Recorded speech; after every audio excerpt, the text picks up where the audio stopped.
So the fundraiser that we did tonight was for Rwanda Sustainable Families, which is a non-profit microcredit loan program that helps families in Rwanda start small sustainable businesses and puts their children in school.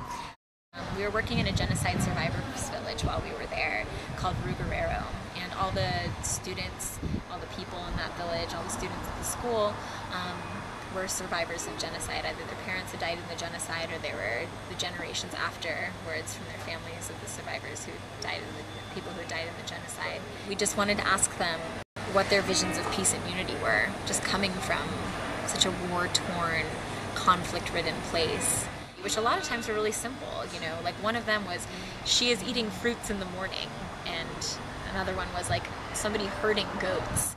We're like, wow, like these just fall so much together, you know, like what they see as peace and unity is the same thing that we can help them out with. So we decided to create this fundraiser to help start small businesses for the families and sell their artwork.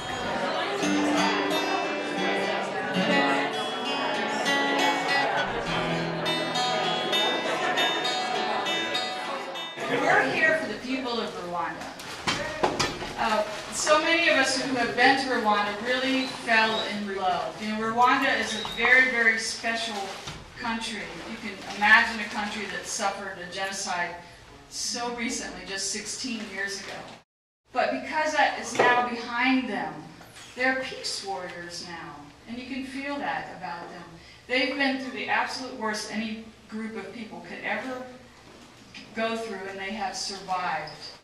Our money goes such a long way there. You know, $100, $125 takes a family out of incredible poverty, 40% of them being hungry in that town of Gisenyi where we were. Hungry to the point of not eating every day. I mean, we're talking about really hungry. And they went from that to having a small business. It was so easy. So we were just almost insane about wanting to continue to help them. And this is the culmination of that right here.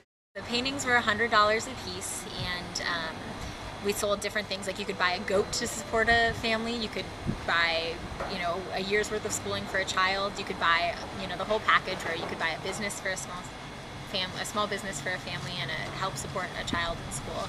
So there were multiple like levels of donation that you could contribute to, and all of that goes towards supporting Rwanda Sustainable Families, which means that all the money goes directly to Rwanda through our program manager, who is Felix, on ground. He's one of our translators for the Aim for Africa program while we're there, and he's the program manager. So he goes out and assesses the families and sees, you know, what families are most in need.